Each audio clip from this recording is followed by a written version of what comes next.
the book itself, and it's a book Yeah. about women, isn't it? From your mother to Siouxsie to the Slits, all the way through. It's about you and relationship to different women, isn't it? So Yes. It had to. I had to know where it started, and that was the night my mum died.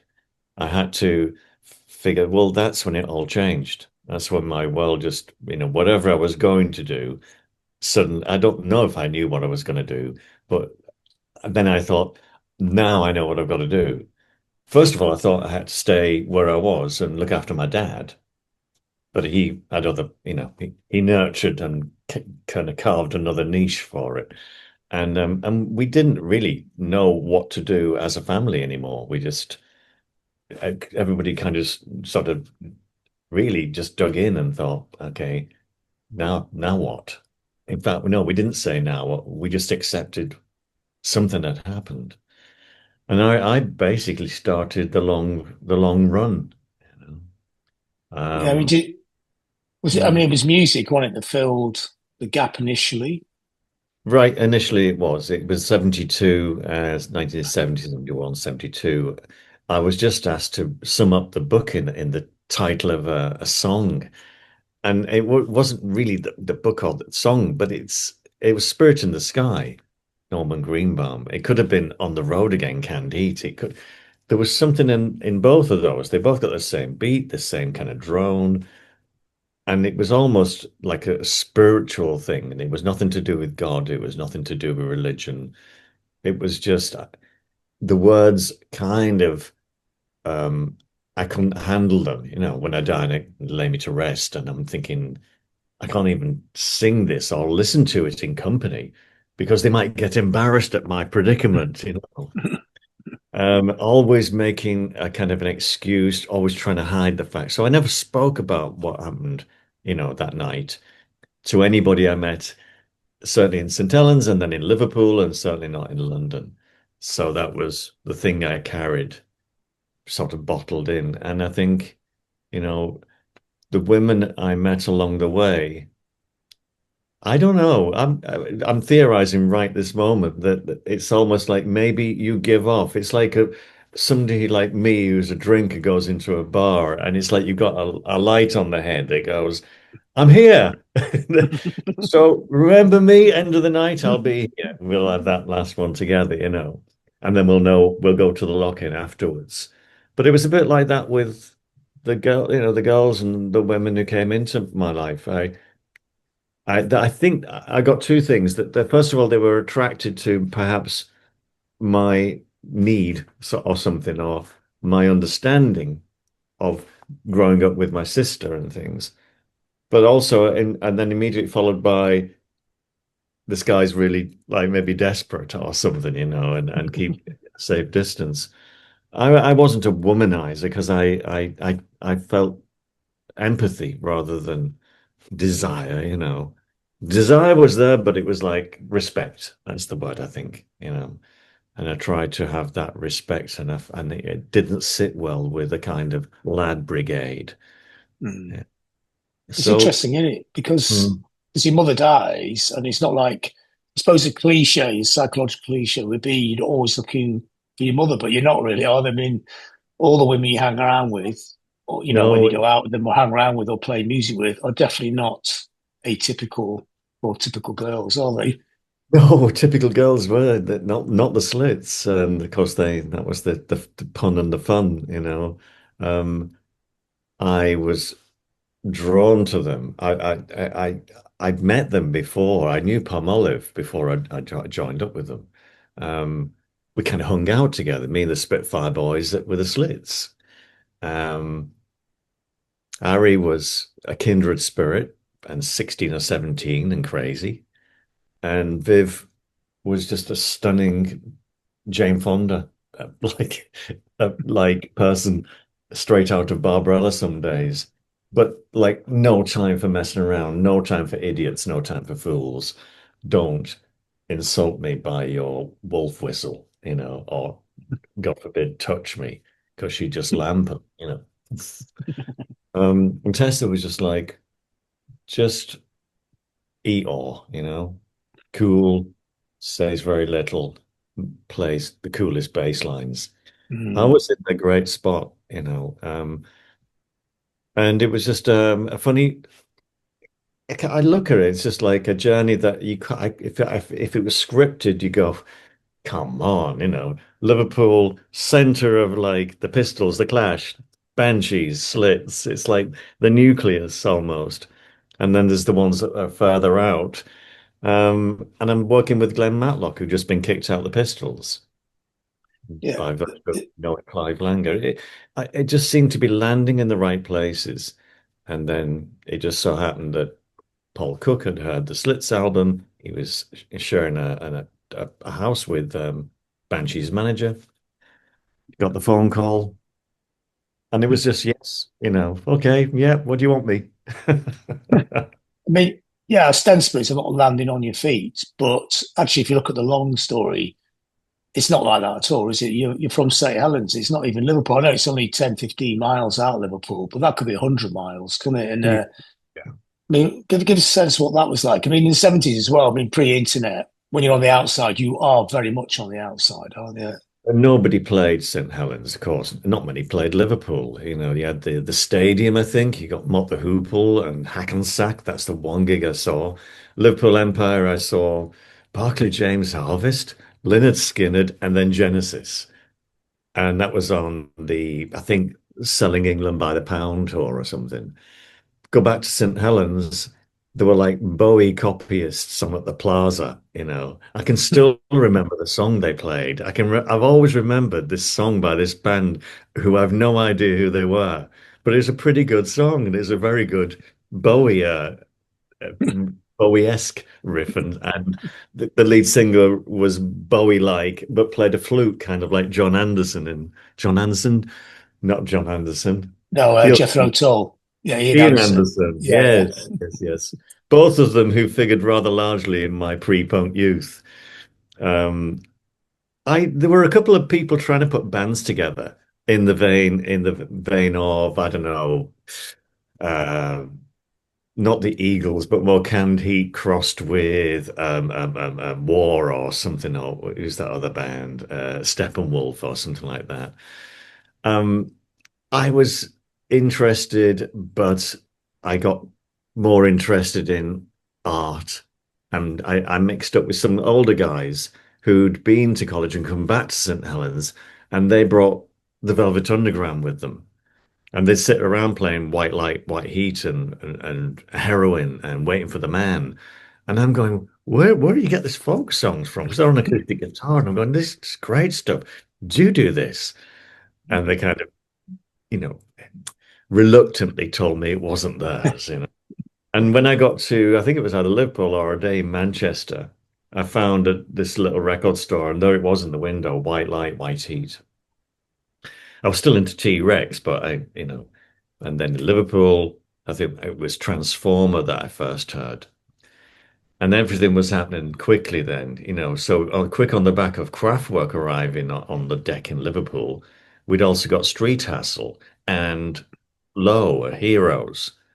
And so that kind of that appealed to my folk rock and electronic as it was interfering with everything, you know, um, ethos. And I was thinking, how do I on earth do I fit the little I can do with a drum kit and match and we started to play like drum machines. That was the way out. It was to use the one track I loved was Sylvester's Make Me Feel Mighty Real. Is one of those long early disco tracks, dance tracks that had a live band. So the guys 12 minutes, boom scats, boom scats, boom scats, boom, and very dibba dibba dibba dibba dibba dibba dibba dibba boom. And I thought, that's cool. He's playing like the same beat with hardly any variation for 12 minutes. This is like I'm on dual territory. This Yeah, is yes. It's the Velvets, Krautrock, gone through to yeah, disco, isn't it? totally. Probably is. I mean, they probably are copying each other. It's So it fed us and it made us realize that it wasn't something that died. It was like we had to reform it. reconstitute the ingredients, using the new recipes, that were hanging around that were being given to us. And when, I still used a beat from Autobahn on the creature's boomerang. It because I love that. Oh, boom, boom, boom, and it's like it's kind of at the end of Autobahn, but it's sort of filed away somewhere. So I had a wealth of information, lots of ideas, and I just kind of then had a stage where, eventually, the Slits being my first album, I could bring all my references of the Upsetters, and that's 73, 72, or Mm. even 69. That reggae stuff that arrived in the clubs in Northwest England as well. It came perfect timing to fit in what the Slits were asking of Dennis Bovell when they did the Cut album. It's a very finely tuned musical aesthetic, I thought, for being in St. Helens at that time. I mean, how was the information even getting there? Was it like just somebody coming back from Liverpool with a couple of records? Or was it about like all these kind of towns? There's always like five kind of hip kids in there. Yeah, but it wasn't in St. Helens. I had to leave. I had to get to Liverpool. And I didn't know if I was going to Liverpool. I tried everywhere else, but they all seemed, I know what it was. I didn't want to go too far because I had a couple of mates who played guitar in St. Helens. So the idea was I'll go there, get involved in the college. And I'd seen Deaf School's drum kit in the basement. I mention all this in the book, but it's as fresh as it was that day. With an idea of there's a drum kit, I do that, and I can also get my painting. I never really did, but that was the idea. But there was no messenger from anywhere that came to St. Helens. You had to go find it. Wigan Casino, that was a couple of there were some punk bands playing there, but they came found me. A couple of Mm. guys from St. Helens came to Liverpool, knocked on my door, and said, "We're doing a gig. We need a drummer." You play drums. I said, nah, not me. Nah. Your dad says you play drums. Yeah. So, they'd been to see my dad. So I thought, oh, yeah, okay, okay, guilty. And yeah, and then the ruckus began. I mean, Liverpool Art School, it's a great choice, actually. You landed in Liverpool, probably the first fortuitous thing happened, but it was a hotbed of talent there at the time, wasn't it? And Liverpool on that cusp of pre-punk and punk as well. So pretty exciting was there. It's quite far out compared to all the other northern cities. Wasn't it? Some really strong characters in the city. In Liverpool, yeah, we had a young Pete Burns with Lynn. We had the very young Ian Brodie. We had the infiltrator, Bill Drummond, Jane Casey, Holly, and Paul. Jane Casey was like the person who dictated, not dictated, she would never do that, but influence, of course. She had a little clothing store. Holly and Paul used to hang out in Jane's shop, and anybody else who looked cool, who looked different, who looked like what planet. That's where, Jane would be always steering it somehow, steering her own look. It was always way ahead of its time. Um, is years ahead of Annabella Lewin, perhaps, with the shaved head and the little, she was all that in 76, 77.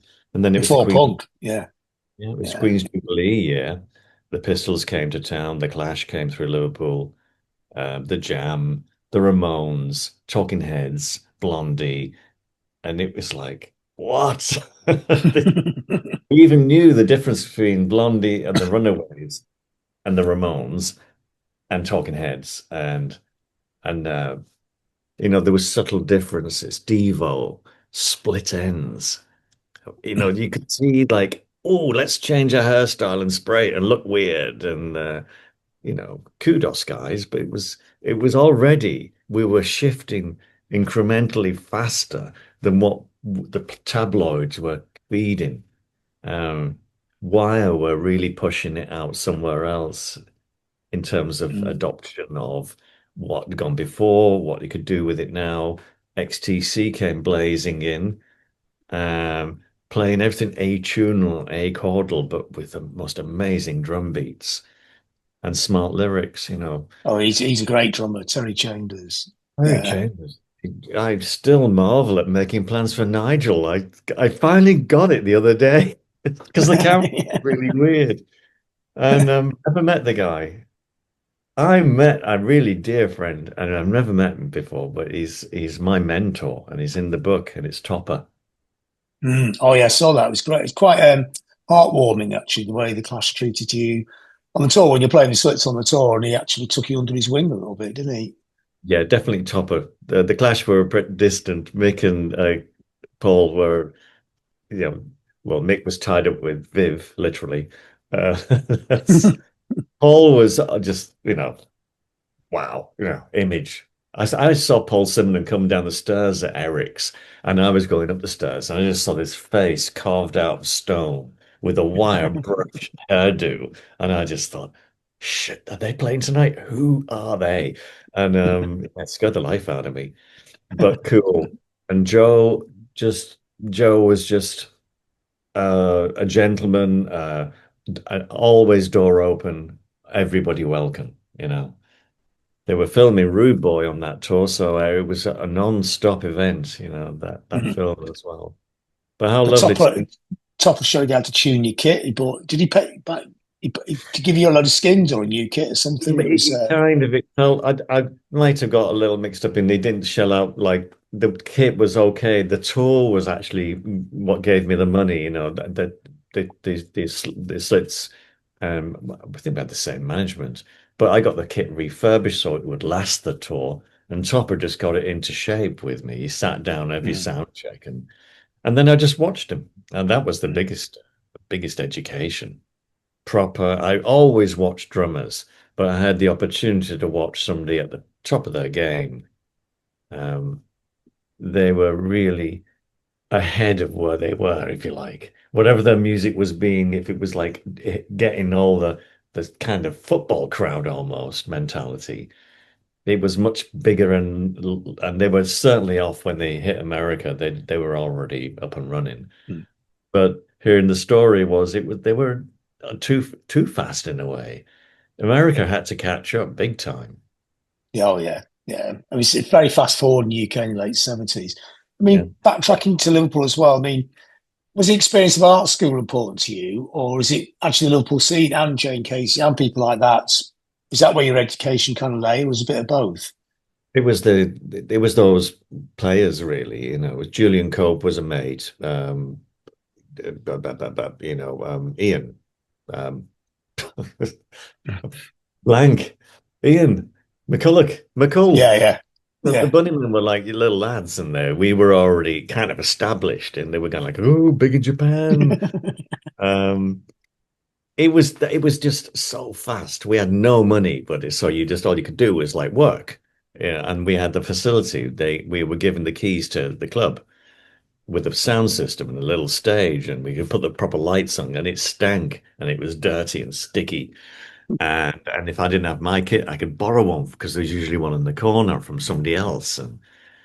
And we just played and we wrote and we played. And some of the stuff that worked out with Big in Japan ended up on Kaleidoscope, just drum Mm. beats. But I went, we never really worked on that drum beat. Let me bring it here and see what McGeoch and Severin can do with it.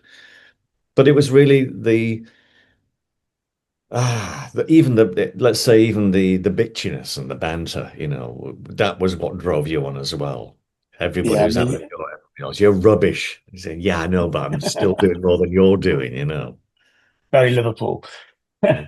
But and what the lineup's insane as well. It's got to be the most combustible lineup of any band ever, apart from me and Brody. Ian just was always over on my right. Bill was on the left.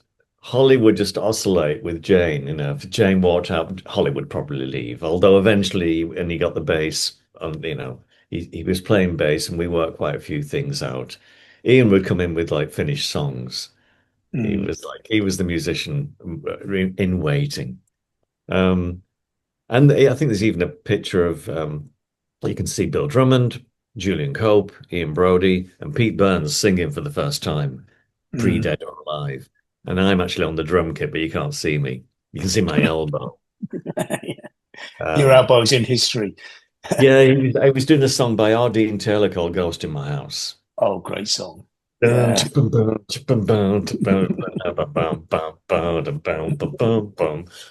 And it was totally with Pete singing that, it was nothing like R. Dean Taylor, of course, and it was not Motown. It was suddenly realized you get the right person and you can do anything, because they just take it somewhere else. And that's what Pete did, I think. Took it down. That band was a perfect grounding for you, really, wasn't it? Because it's an utterly unconventional lineup. You Yeah. never really, not really ever been in a band that has a conventional setup, have you?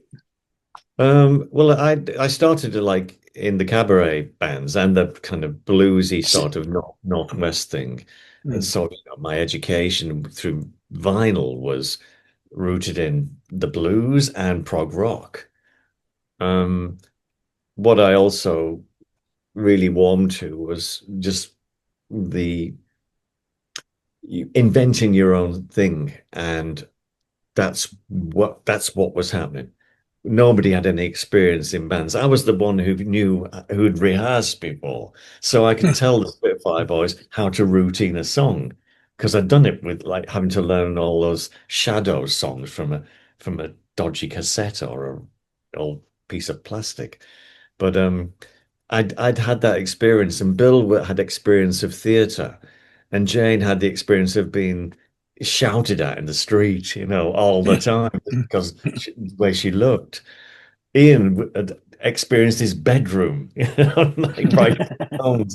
So yeah, and Holly, of course, it was another just outrageous character that just would birth, the slings and arrows of abuse from everybody, and we have good training ground for what came next. And then you made a decision to go to London. That's quite a big decision to do at that time as well, isn't it? Isn't it funny? I just packed up and I think I'd met Glenn in Matthew Street, Glenn Matlock, and I think he gave me his number. Because I had no phone, there was a payphone in the bedsit place I was at. And I called him one. I think Clive Langer may have asked me to give him a call.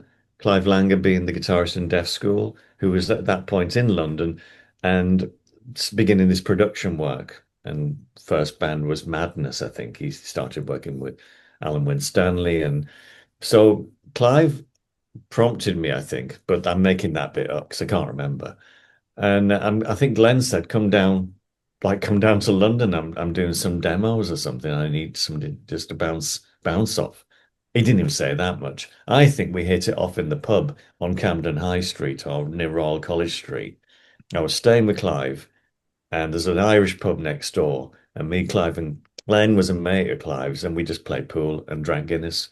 And that was it. That That's, formal, yeah. yeah, that's all you need. Um, there was me and Rusty Egan. So if Rusty had the job, I had to wait, and then I got the call if Rusty didn't get there. Yeah, kind of good days. And just not knowing what's coming next. Which was the Slits, which is what was quite interesting. I remember interviewing Ari up years ago, and she said what she always wanted in the Slits was feminine rhythms. And Paul Marvin's a great drummer, isn't she? But it was and wrote quite a few of the early songs, which everyone liked, the punkier Yeah. version of Slits.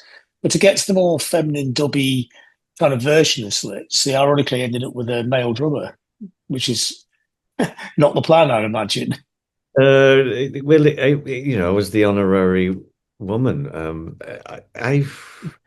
Viv said something nice in her book. It was like, that he just felt right, just felt Mm. right. Um, I was kind of quiet, somewhere between that and joining the Banshees. I was just, I could, I was just a bit amazed, really. Like now, where am I? I knew what the songs sounded like, but I knew what they were going for, and I figured out it's somewhere where I've been. I can pull this together, and I mean, Ari was amazing. It's just the way she could pick up the bass and work something out. I think she certainly pulled the bass together for Newtown, but the Adventures Close to Home was her big moment on Mm. bass. 'Cause, of course, that was Tessa singing, who really didn't want to sing at all. But she was the only one I think she was very close with Palmolive at the time she was writing those words. Palmolive did, and it was like Palmolive's idea that Tessa should sing it, and Harry was defiant. So yes, you sing that. I played the bass. And there's no arguing. Nope, nope, nope.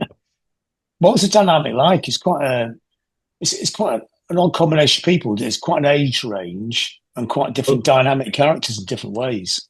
Yeah, Viv described it again in her book of she had to suddenly realize that Ariana was scrutinizing her, like watching her closely. I mean, she's being mentored. She's 17, Viv's 2021. And yeah, it must have been tough. Like, stop watching me, you know. Prior Yeah. to that, it was Palmolive and Ari who would just fight on stage, Mm, just go for each other and then just start the song again. And then he'd make the mm. same mistake and they'd kind of Barney. So would just be going, oh God. And Viv would like, "God, I've got to get something more out of this. You know, Viv was the driving force. Ari was the creative ball of energy, and Tessa was the kind of leveling force. And I had to link those together. This is the drummer's job, you know. Mm. It's kind of measuring the distances and listening and finding the common ground that it exists somewhere in between.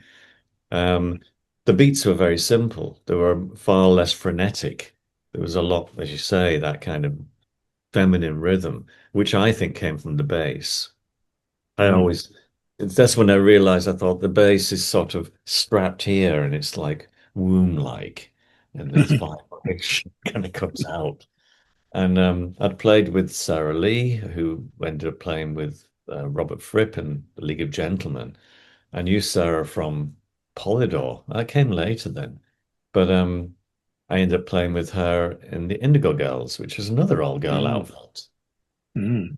Emily and Amy, and Jane Scarpantoni on cello, and Scarlett Rivera on fiddle or violin, and Jane's and I've forgotten her name. Jeez. Age lapse of memory. Sarah Lee. Right. Yeah, yeah, yeah.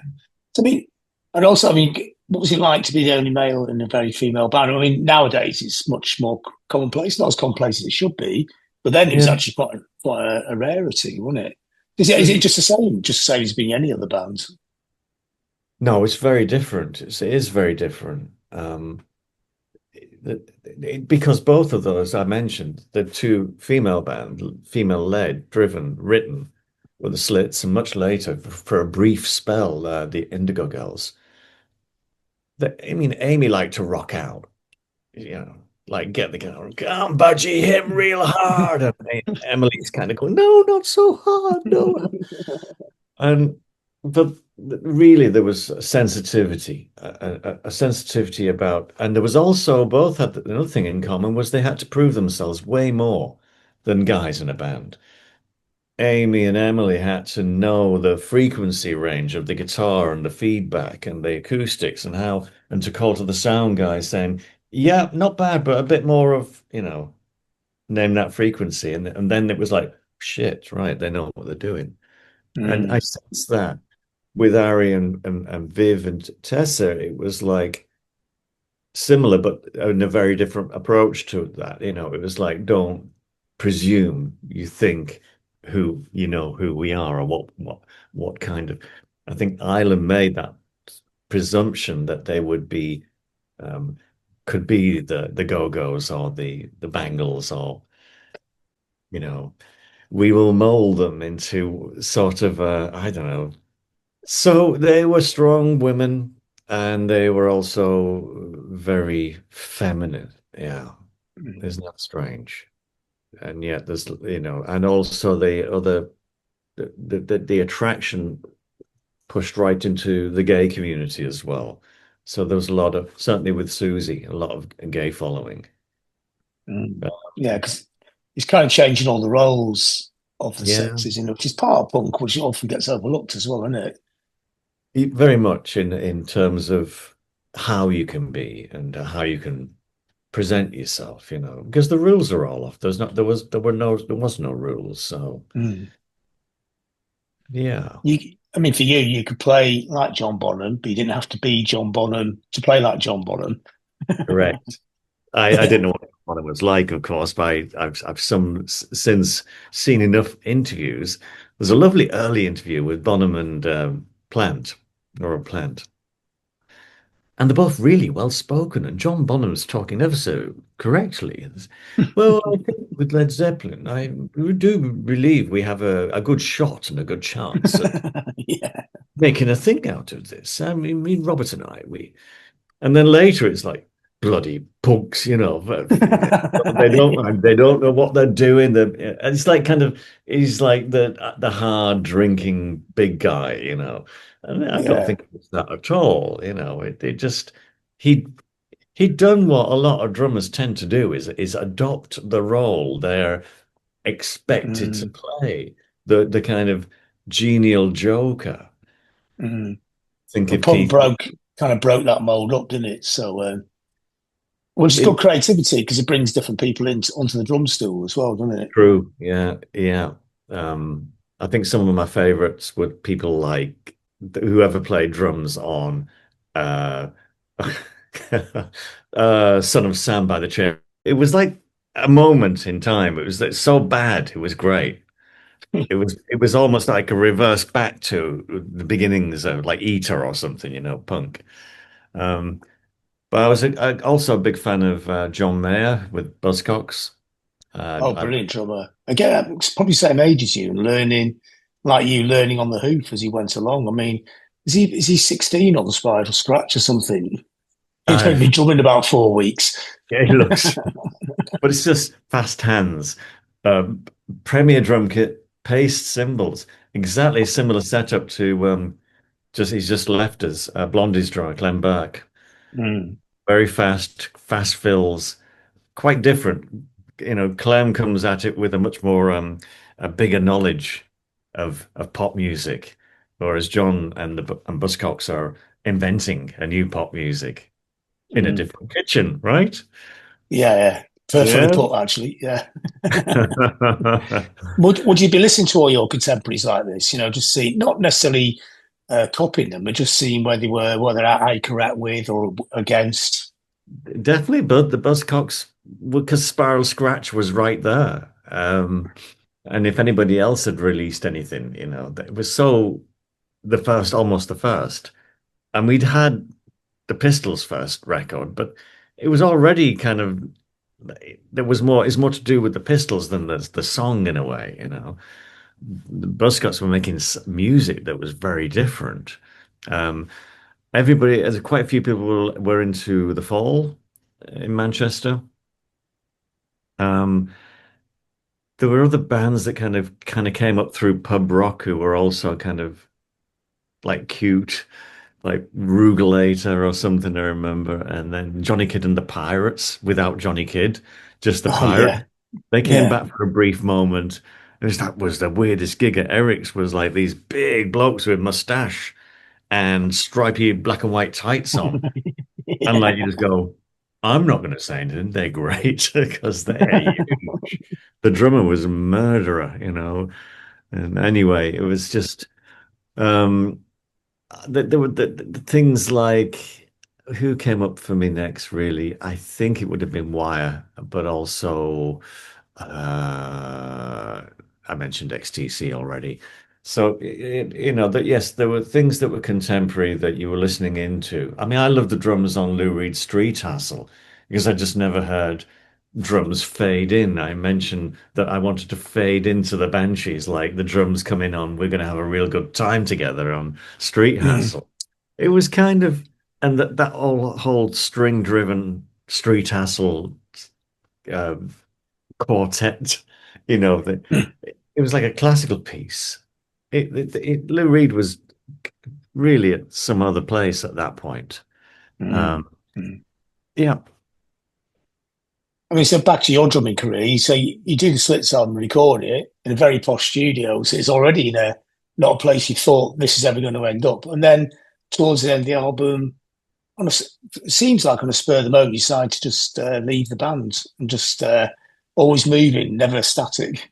Yeah, I can't for the life of me think why I wasn't going anywhere. I had nothing to go to. And I think it was really a feeling of I've done what I came here to do. It wasn't like a deep thought. I don't think I was capable of deep thought. Um, I was also aware of dynamics going on, not in the band, but outside the band around the studio. And I I think I was coming to the end of a relationship with Jeanette, who actually stayed around the Banshees camp as I joined it. She kind of came along too, and it was kind of obvious that there was something going on that I had no control over, but I wasn't aware of it then. Um, I do recall just sitting with Viv and saying, I think that's it. Mm. But as I say in the book, I didn't get back to hear the playback of the mixes, or I had to go out and buy a copy. I It haven't. wasn't like the band itself. It was just you felt like you actually completed the job. He's in many ways, yeah. I'd done the tour before the album. I'd done the tour with the Clash, and we were playing these songs. We were working out how to play them. Um, And then the arrangements and the new songs arrived as the album came together. The rehearsals were just amazing because we were in the Island Records in St. Peter's Square, I think it is, being coached by the next lot of reggae artists that would drop in because that's where Mm. they headed first, to Chris Blackwell's place. Um, and so I was getting fed from a totally different direction than the musicians in London were kind of battling it out down there at the Vortex and the Nashville Mm. or, wherever it might be, or the rehearsal rooms in Camden Town.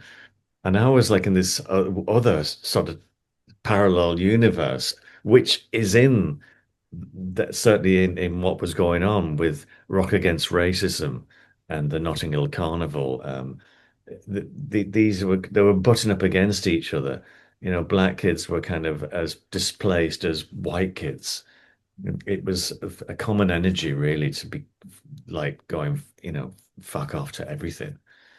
And so, there's a great photo of the Slits surrounded by all these like black youth, just like Mm. cheering them on, like fascinated and horrified at the same time. You know, But then within a week of leaving the Slits, you end up in the Banshees. So it's is it that quick? I don't even know. I think I got a call from a girl called Tracy who said she was looking after the psychedelic furs, and I don't know what. And I thought, oh, it's probably another girl band. And mm. I didn't have a phone, so maybe somebody passed the message, and I didn't call back, or I could have met them all a lot sooner. So it was just that. That was another chance kind of call came in. Um, yeah, I'd left Clive's place and I was living on the Cromwell Road. I was kind of moving up in the world. I liked Cromwell Road, Earl's Court. I would thought, now if I can get to Kensington, I'll be in there, right? It's like another kind of world going on. It took a while to get established, in a way.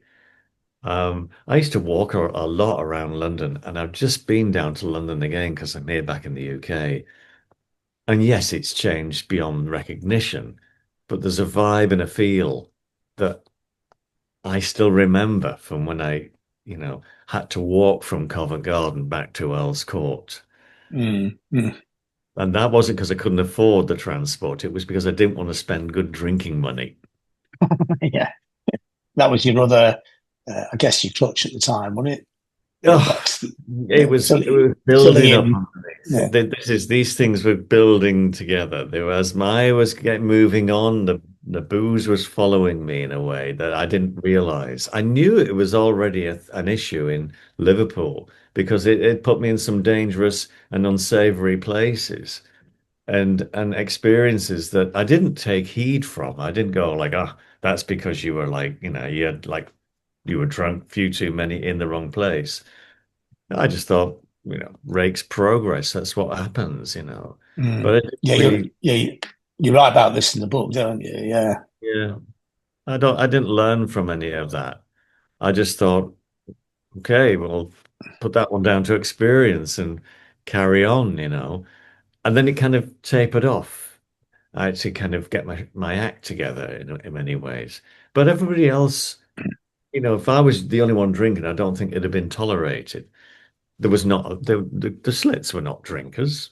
I don't know what they did for recreational, but me and the tape engineer, or the studio engineer, we went down the pub and we had a few too. Mm. But I think by the time I joined the Banshees, I well, it didn't seem off the hook. It seemed to kind of edge forward and then mellow out, and I was like, okay. Um, but I got a feeling of distance within the Banshees, like a bit lost because they were not just a band that I just joined. They seemed to operate in a very different way than any other musicians I'd worked with, and they hadn't worked with other musicians themselves.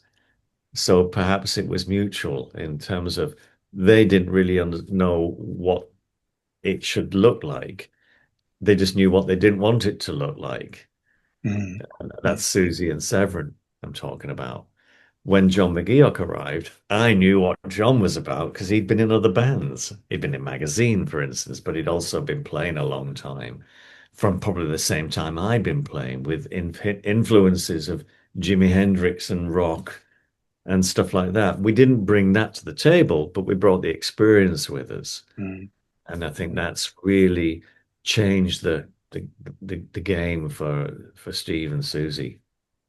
So when you initially joined, the band was in a really fraught position because they'd actually imploded on tour after the third gig of the tour in Aberdeen, and they desperately needed a drummer. They desperately needed a guitar player, didn't they? So Mhm. going into that, the first meeting and the first rehearsal in that situation, what was that like? Was there a tension? And what was the dynamic like? I mean, were you very much expected to basically become Kenny Part Two, or would you like to find your space? I'd seen Kenny, I'd seen the Banshees play. I'd taken over from Palmolive, so I'd done that kind of gig, stepping in, sitting else on somebody else's drum seat. I had Marco Peroni with me. I'd met Marco out in Alperton in Wembley when I first came down to London. With the Spitfire boys, we stayed at a house, and there was Steve Strange was living there. Nina Hagen would come and visit Ariana. Everything was going on in Wembley, and I happened to land in the middle of it, and that's when I met you. Had John Mackay on your podcast, and Mm. I met John recently when I was doing my little book tour, and he came with his band This down to band's great. Rockaway, Yeah. and all I could do was think of just giving him a big hug, and it was reciprocated. Was that the Because first time you met him? yes, Wow. met, I mean, met obviously, Kenny. obviously it would be, wouldn't it? Because he's not going to be at the audition for the situation. But it's Well, interesting how I'd met same Kenny. life was. Kenny had met after the band, after he'd left. He turned up on my doorstep one time, and I said, "What's the matter? Come in. I know who you are." And he still hadn't come to terms with what had happened.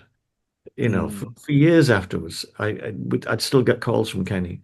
And then I think the Creatures are playing over in Ireland, and Kenny and his friends came along to the gig. And it was like no time had passed. He still looked amazing. He still looked slim and chiseled and very fashionable and amazing cut jackets. I always thought that the band looked great. That Mm. John and Kenny looked great within the Banshees. It was a very strong four piece look. It kind of got really weird and sort of disheveled when me and John joined. Well, it's a But different phase. He went into a different space. It did yeah, match. Yeah. they did a lot of set up photographs that were really good, kind of clever, smart images.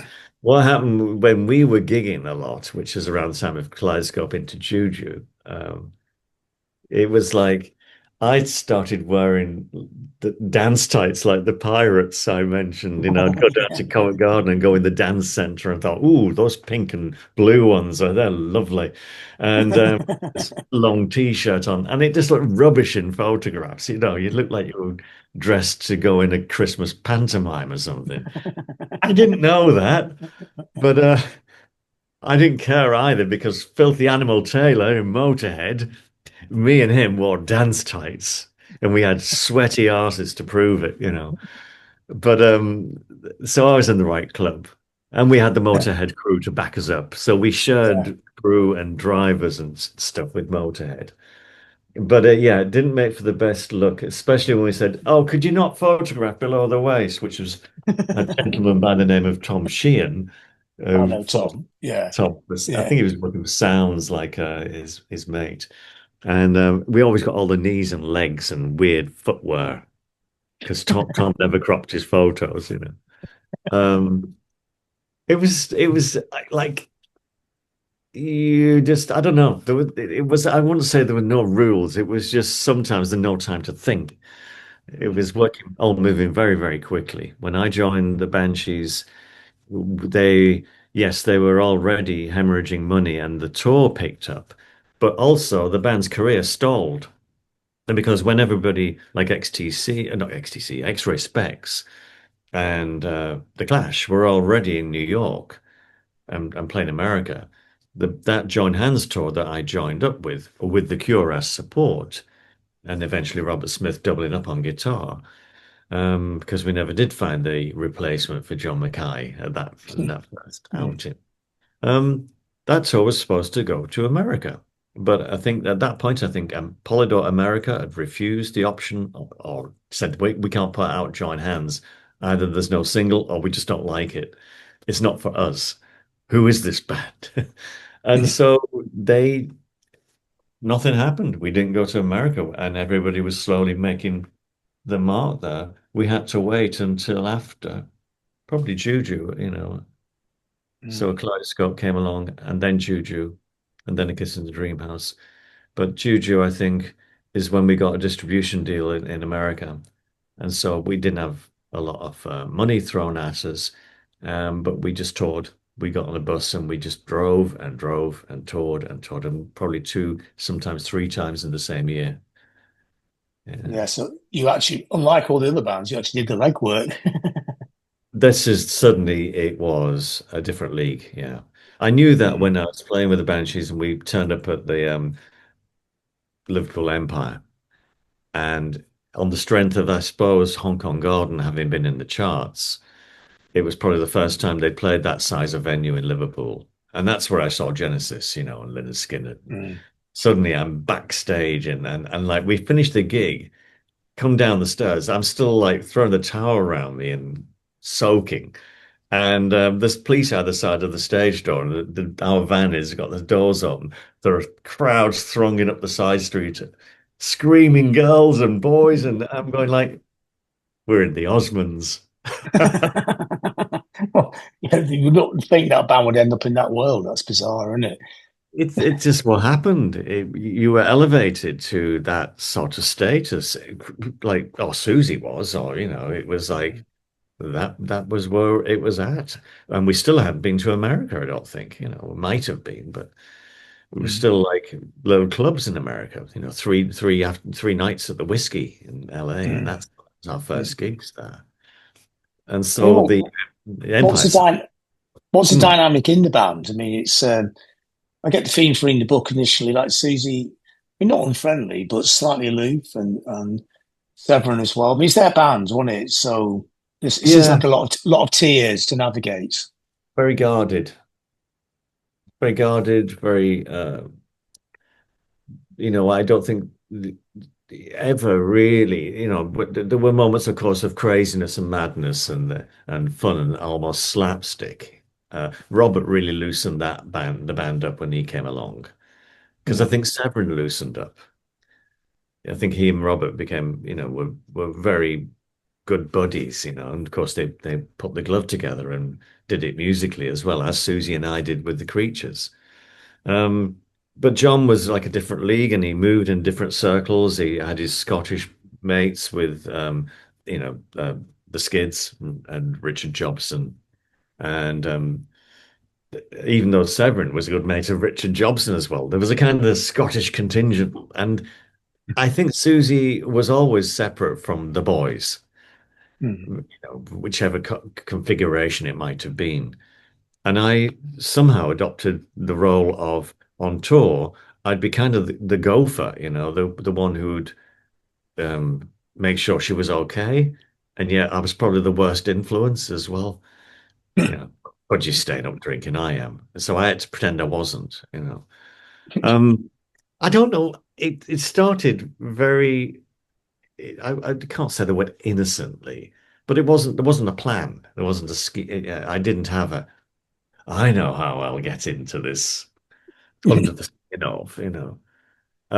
It would have been like yeah, beyond my capabilities, and I'm certainly that's when if somebody hurls the derisive comment narcissist at me, you know, I'd hope I was the farthest thing from it. I certainly had to have a bit of chutzpah, you know, you had to have a bit of I don't know. It was I think just inability to fearlessness is what it was.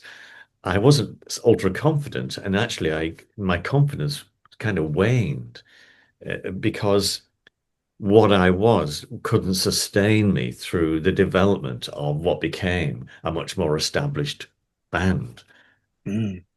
Yeah, there's a lot going on there, isn't it? Because you stepped up into a much bigger band, so the spotlight suddenly got fiercer, Yeah, and then you sort of drifting slowly towards a relationship with Siouxsie, yeah.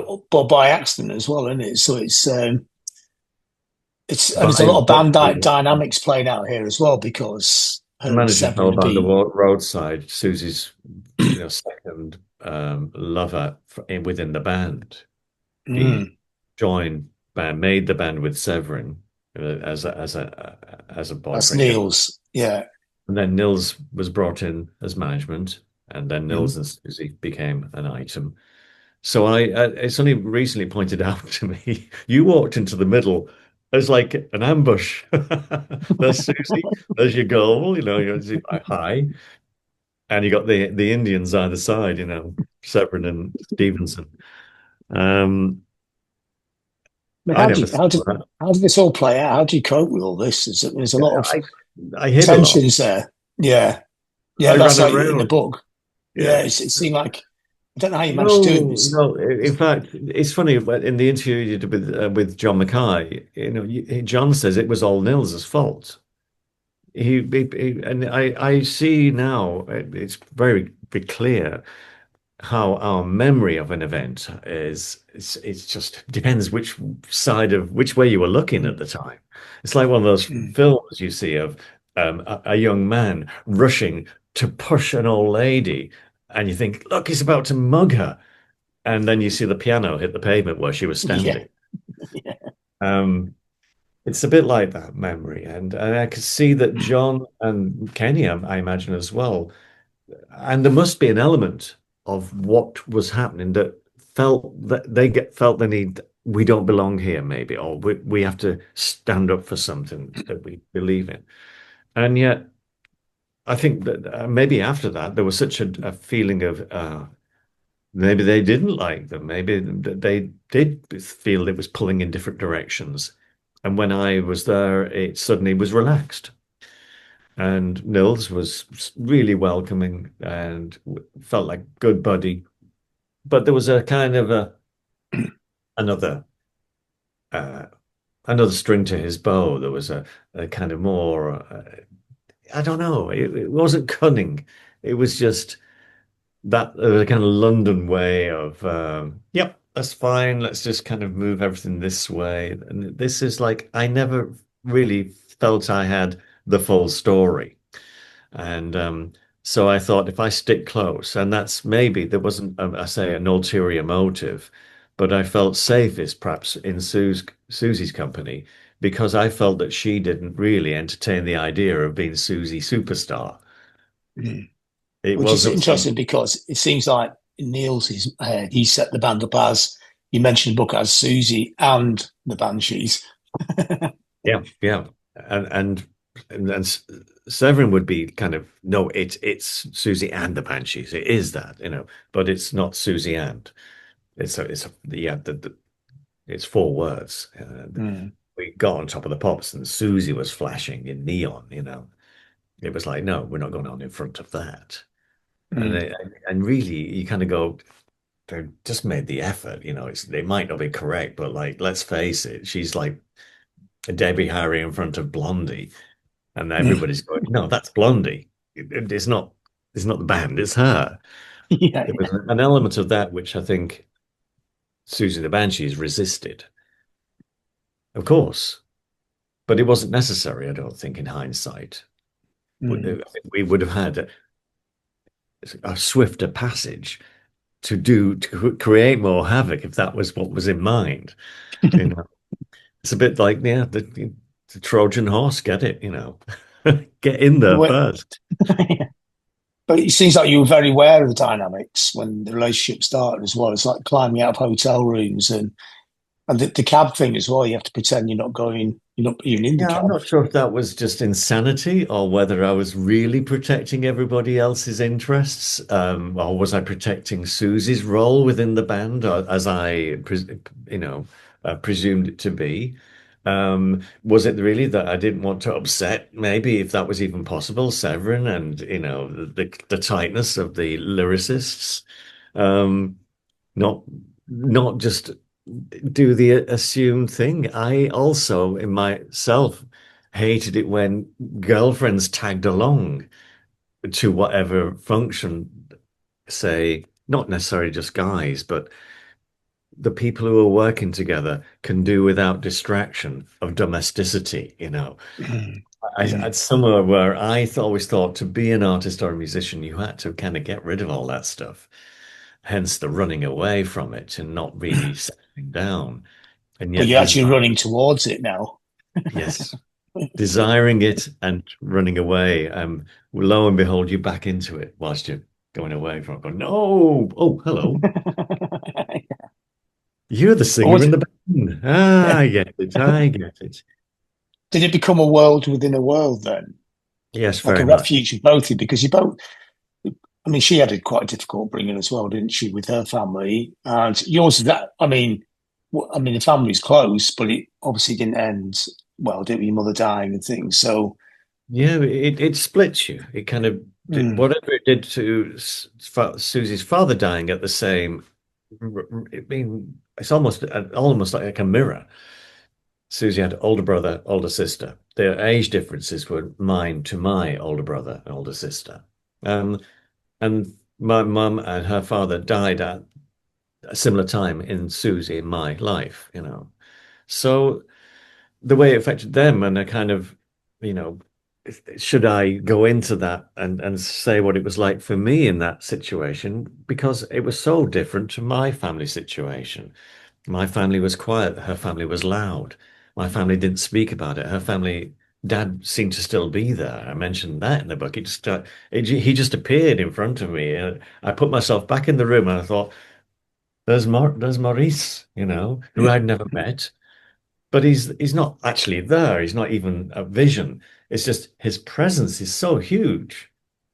I can't ignore it because he's messing with the whole family because he's alcoholic. mm, So it was important, I felt, to understand mine and Susie's relationship. I think there's a recognition and a magnetism, and there's also an abhorrence of you know too much. You know where I'm feeling, and that's okay as long as that's okay, but don't assume anything. And and then drinking doesn't help. I think mm, that's really, and maybe it's to cope with the discomfort of what should be a comfortable mm, situation. You falling in love with somebody, but it doesn't feel like it's the correct thing or the uh, understandable thing, or how do we make it work? as I say, I didn't want to have that segregation. And yet when we got to Tokyo, we both had I had one Walkman with a double headphone slot. We both had the same headphone out to the Yeah. same tape. And I thought, if that's not, it's kind of like kids stuff, but to me, it was like immense. Susie and I were sharing the same cassette, listening to the same music. It was like consolidation. But and that's it was like that. And the creatures kind of proved it really. It was we could talk in music, we could talk within a band, that situation. We were just not very good at the other side of it, the romance of being together. Mm. We I mean, couldn't. yeah. I mean, the creatures is kind of when it went sort of semi-public, wasn't it, with the artwork, and also the music and hear it.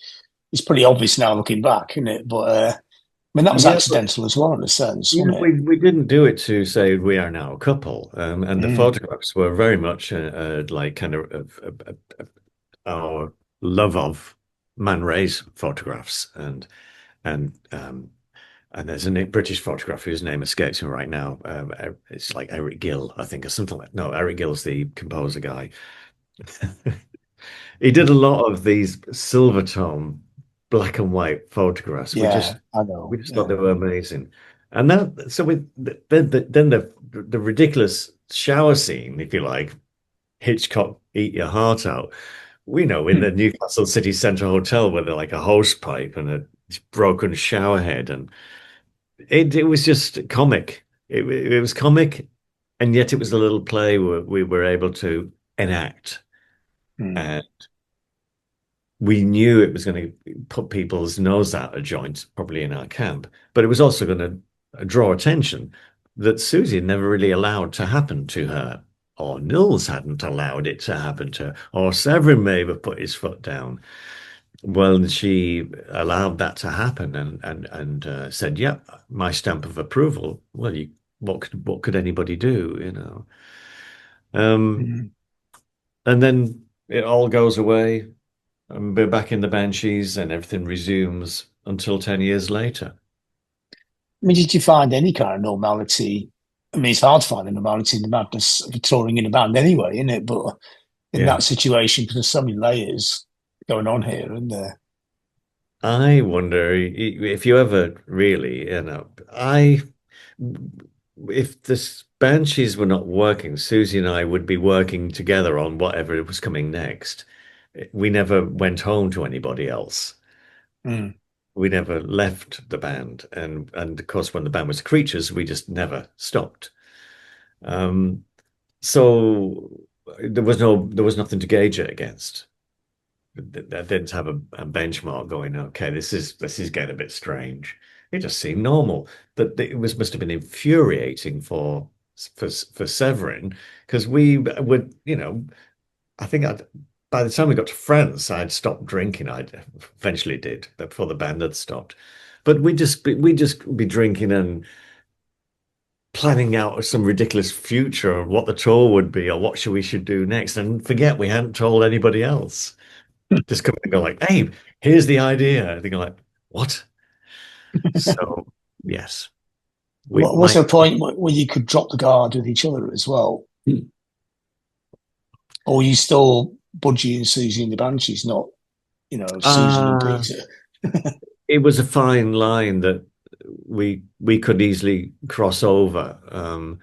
I I saw the Susie that probably nobody else did.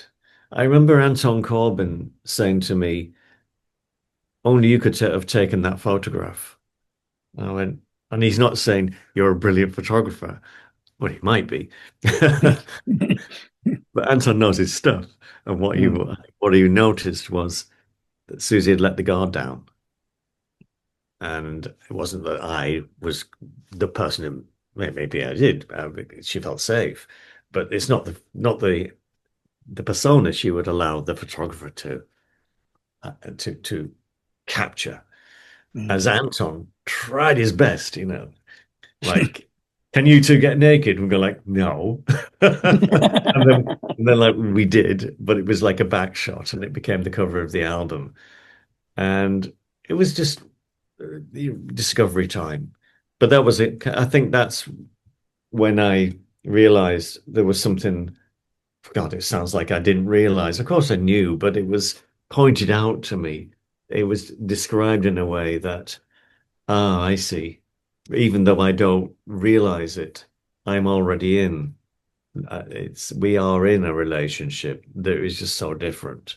Um, and we let our guard down when we went to cutting sessions I don't carry a bag of Frascati, wine or something.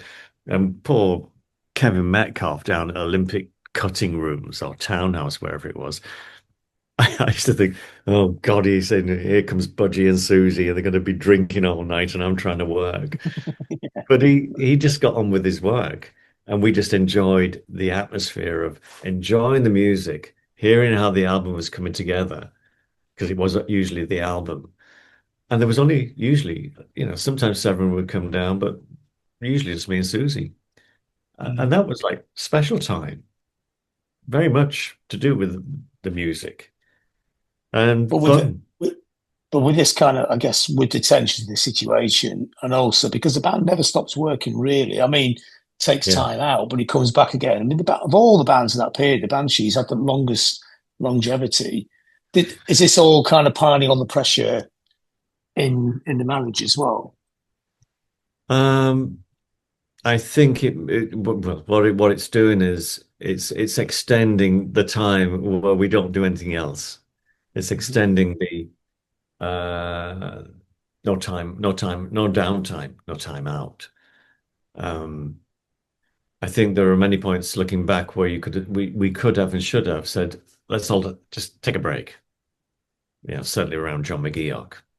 Yeah, but even when I think who else, John Carruthers came on board, and we were working really hard, and John had just stepped in, and he got one album and massive tour for America.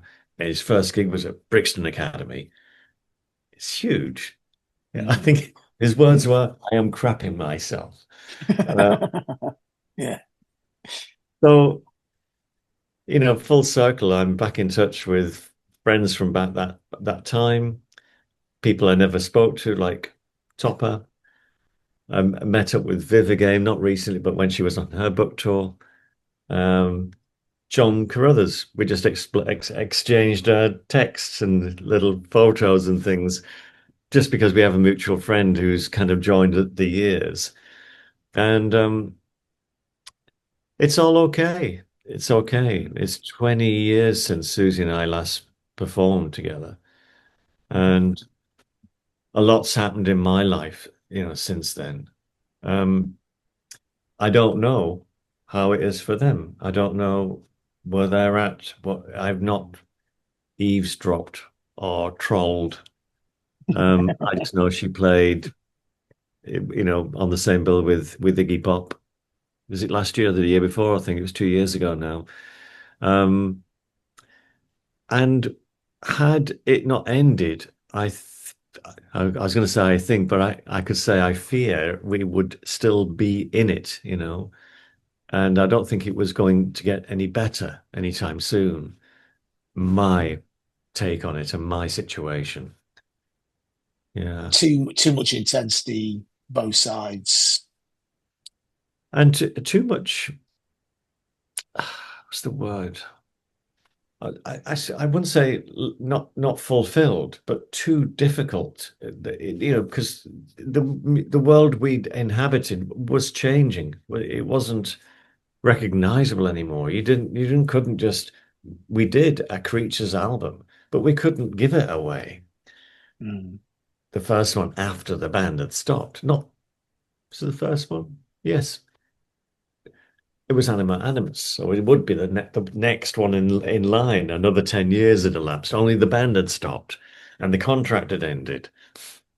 But you're still And inhabiting the world that doesn't yeah, exist anymore. Yeah. exactly. And it hit us really hard when we were back in London, thinking it'll just be a matter of weeks, months before we pick up the deal and get going again. And it never did. We had Mm. to basically go out and wonder if the audience was still there. We toured America as Creatures. And we started again in a way. We got a small fan base building. It was still a global fan base, but we had camp followers, and we were playing little gigs like King Tut's Wah Wah Hut up in Glasgow, and we were playing, at the end, Town and Country Club, say in London, which is where everybody was playing. But we'd never, in any of either the Banshees or the Creatures, really gone to the arena level. We just hadn't made that last step. And I don't know really why the reason that was, because I think it would have been the next obvious step, like for the Cure, but just didn't happen, or wasn't we're not ready for it. I wonder. I think some bands are just too good sometimes, aren't they? Well said. Well, it's true though, isn't it? It's just if you have a purity in your vision, you're not going to. Well, obviously the Cure did it, but it's very rare that you end up in that arena level unless you can work out how to get the lowest common denominator version of what you do, isn't it? Yeah, I think it's probably Robert's unique individual vision. I Mm. think You could the you could definitely do the pop. Yeah. yeah, it can do the pop. Uh, Yeah, so the process of the book, I mean, you said it's taken, over 10 years in increments to write it. I mean, did you find it's sort of, I mean, it's not settling scores, it's not that kind of book at all, but it did make sense of your life, because it was quite an odd journey, really, isn't it? it's an odd journey. Take me around the world. Yes, it did. It did. It has. It's funny. The book, and you may have found this with your writing, is that where it starts to sort itself out afterwards when it's on the page. I mean, I'm not talking from any experience, but maybe like an album finds its when you put the songs together, you're not sure, but once you start touring it and thinking about it and then talking about it, it starts to make either no sense or more sense. Mm. And so I start to see different links between things. I start to see a different understanding of how my family was, or what happened to me, or what happened to them, why we are the way we are, you know. And the underlying question was what drew all those diverse people together into some place at the same time. Liverpool. For me, it was Liverpool, and they were all kind of, as Jane Casey very succinctly put it, but there were a lot of damaged people. Mm. And we found solace, comfort, or support with each other. We didn't kind of go, it wasn't like a self-help group. By no means. It was the opposite. But we liked each other's company. And Mm. that was key. So I realized that that's what my life has been, a moment, always these moments of finding not your gang, not your troop, but people that you shine to. Yeah, like a mutual support group, but Yeah, with culture mixed in and aesthetics, of course, because everybody definitely. had these interesting 70s pre-punk 70s journeys, like the underground music then as well, mixing in all this. Yeah. Yeah. I think you can find many. Well, I just sort of realized that just saying that you can. The thread goes in many different directions. You can follow which one, but you end up at the end of the bit you tie around your neck. I mean, a scarf, not a noose. Um, I mean, were you very aware of sort of sensitivities as well? It's hard writing about other people, and of course you can't get right because your opinion, and that's what it should be. But you have to be careful in the book, I think, sometimes. it does the part that I suppose almost stumbled on before it started. There are many names, Siouxsie being the main one there, and I couldn't find the solution or the answer, and it's right until past the legal read and the things you really can't, unfortunately, you can't say that, or you mustn't. To me, it was more to do with what is the it's from my perspective, it's how I felt, not what happened. It's how it made me feel and why I Mm. chose made decisions or landed in a space that I did. Um, that's really what I had to own it again. I had to own my position and place in all of that drama mm, and mm, play. Because otherwise I feel it was being underplayed a bit. There was certainly a kind of feeling of that when the Banshees was talked about in hindsight. I felt very much I was a part of that, of course, mm, but it seemed to be edging back to founder member territory. So mm. it wasn't settling scores, but it was for me owning it, and how it made what what it did and shaped me. And I wouldn't be here talking about it, thinking about it more if I hadn't put the book out. And And then, that, did you get yeah, any reactions from ex-members? I mean, not no, this fight or anything. no, I met somebody who has been in touch with, certainly with Siouxsie. And I don't think I should say what, because it's third party, but I imagine there's upset, and yet, and perhaps, um, why would you? And of course, these are the questions I would ask. And the reason is because I had to. I had to. I know I have two children. I'd like them to know a lot more about what happened to that Mm. young lad from Liverpool, from St. Helens. Um, so there are many different reasons. But it was like feeling somehow, I think you might have just said it. It was like then it's all there. It's in one place, and it's time to move on Mm. because I had to kind of give it that distance. Yeah. And move on. That's interesting. Move on to where it's like a closing of a very long chapter, like a 40, 50 year chapter. But, a lot of people out of this generation, our generation, don't think in terms of, you don't retire, do you? Just, Well, since Susie and I parted company and the band, it was 10 years after the band stopped. The band, Susie and the Banshees stopped in 1995, got back together briefly for 2002, but the Creatures continued till 2005. And we were going all the way the Banshees were playing. So it was only after that point I think I had 4 years trying to rebuild myself. You know, I found myself in Berlin. I met a whole new crowd of people. I also teamed up with Ben Watkins, Juno Reactor in Brighton, and I've discovered this whole, you know, dance trance scene that I was unaware of in huge festivals around Europe. That was just an eye opener. The passion for music was still alive, even though I wasn't a part of that scene. Whoa, that mm. was. Um, so that and then I was fortunate. I started working with John Grant, and that was just being the drummer in the band, with a wonderful singer and great people, just lovely people, and doing another kind of gig circuit around Britain, touring with orchestra, working with Efterklang, most recently working with Hercules and Love Affair, which is Andy Butler's outfit, and meeting an Oni and their voice on the album.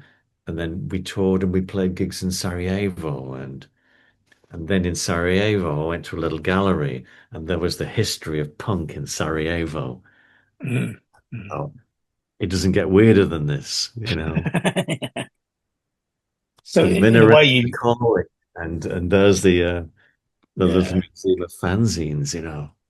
yeah, they had a There's great scene there. Yeah. yeah, yeah. So in a way, you moved down to London to become a drummer on lots of different projects, but you ended up in long-term bands where you've actually reconnected with what you're trying to do in the first place, in a sense. Very much I could call on that first experience of fitting in, of being what was called for, which is kind of what you need to do in all aspects, really. And so certainly with like the project with Lol, I wasn't in any way trying to steer anything. It was just, where's it taking us? Let's see, you know. Mm. Um, so that's what I find. It feels you have to, you know, family to support, but it's almost not. This isn't the precedent. There must, you know, there's other ways of. Uh, well, I've run out of words. I don't That's like know the what end they are. You of, know, the end of a book. I mean, it's like, the I end mean, of that book. finally, But you're right. It feels like I don't know. It's like if you write a book and it's a memoir, do you then have, you know, oh, now I'm a writer. Now I should be doing the next one. well, yeah, I if you think got I'm the gonna. taste for it, yeah. You do get a feel for it, a taste for it. Certainly, it's a totally different world. And it's so the big difference, I suppose, it's a solo trip. Mm. This is, you know, I'll just have to rephrase that. It's a huge crew, huge team. I couldn't do as everybody. I couldn't have done it with, but I couldn't have done it without the editor and the all the people who just nurture you along because it's your first time. You'd be crazy to go out there and go like, I'm going to do everything. I just tried to do that and it nearly killed me. Mm.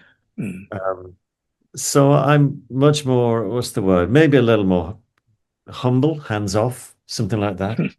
Mm. Because I can still learn, and that's really, I feel a good place to be, willing, Brilliant. ready to learn more. You know.